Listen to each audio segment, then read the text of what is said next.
शिव पुराण के अनुसार सोमनाथ ज्योतिर्लिंग भगवान शिव का प्रथम ज्योतिर्लिंग है। यह गुजरात राज्य के सौराष्ट्र क्षेत्र में समुद्र तट के समीप स्थित प्रभास क्षेत्र में अवस्थित है। यह वही पावन भूमि है जहाँ चंद्रदेव ने अपनी तपस्या से भगवान शिव को प्रसन्न कर स्वयंभू शिवलिंग की स्थापना की थी। प्रजापति दक्ष ने अपनी 27 कन्याओं, जो आकाश की 27 नक्षत्रों का प्रतीक हैं, उनका विवाह चंद्रदेव से किया। विवाह के पश्चात चंद्रमा अत्यंत शोभायमान हुए और दक्ष कन्याएं भी अपने तेजस्वी पति को पाकर गर्वित हुईं, किंतु कालांतर में चंद्रदेव का मन रोहिणी पर विशेष रूप से आसक्त हो गया। वे रोहिणी को अत्यधिक प्रेम देने लगे और शेष 26 पत्नियों की ओर उपेक्षा का भाव रखने लगे। यह अन्य पत्नियों के लिए असहनीय था। दुखी होकर वे सभी अपने पिता प्रजापति दक्ष के पास पहुंची और अपने अपमान व उपेक्षा की व्यथा सुनाई। दक्ष ने चंद्रदेव को स्नेहपूर्वक समझाया, कलानिधि, तुम पवित्र कुल में जन्मे हो। अपनी पत्नियों के साथ विषमता और पक्षपात उचित नहीं। जो अपने आत्मीय जनों के साथ अन्याय करता है उसे अधोगति प्राप्त होती है। दक्ष को विश्वास था चंद्रमा सुधर जाएंगे, परंतु रोहिणी के प्रति आसक्ति ने चंद्रमा की विवेक बुद्धि को ढक लिया। उन्होंने अपने कर्तव्य की अवहेलना जारी रखी। जब यह समाचार पुनः दक्ष तक पहुंचा तो उनका धैर्य टूट गया।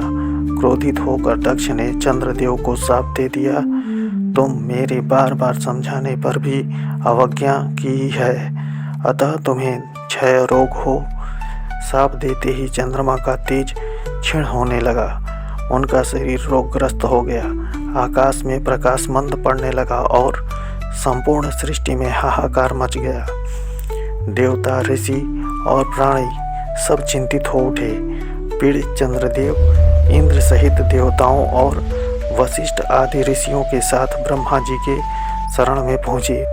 ब्रह्मा जी ने कहा, दक्ष का शाप टाला नहीं जा सकता, परंतु उसका प्रभाव कम किया जा सकता है। उन्होंने उपाय बताया। प्रभास क्षेत्र में जाकर मृत्युंजय मंत्र का अनुष्ठान, शिवलिंग की स्थापना, कठोर तपस्या द्वारा भगवान शिव की आराधना। ब्रह्मा जी की आज्ञा से चंद्रदेव प्रभास क्षेत्र पहुँचे। वहाँ उन्होंने शिवलिंग स्थापित कर 6 महीने तक निरंतर तपस्या की।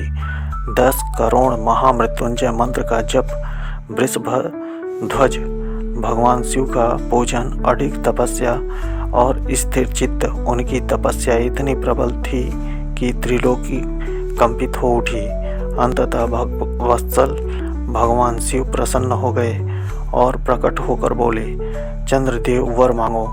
चंद्रमा ने विनम्रतापूर्वक कहा, देवेश्वर, मेरे आराध्य क्षमा करें और मुझे इस रोग से मुक्त करें। भगवान शिव ने उत्तर दिया, तुम्हारी कला एक पक्ष में क्षीण होगी और दूसरे पक्ष में बढ़ेगी। इस प्रकार तुम शाप से मुक्त होकर लोकमान्य बने रहोगे।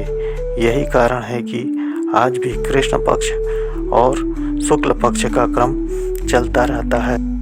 चंद्रदेव की अटूट भक्ति से प्रसन्न होकर भगवान शिव निराकार से साकार लिंग रूप में प्रकट हुए। यह दिव्य शिवलिंग ही सोमनाथ ज्योतिर्लिंग कहलाया। सोम अर्थात चंद्र के नाथ। सोमनाथ मंदिर का उल्लेख स्कंद पुराण, शिव पुराण में मिलता है। यह मंदिर इतिहास में कई बार ध्वस्त हुआ, पर हर बार पुनर्निर्मित हुआ।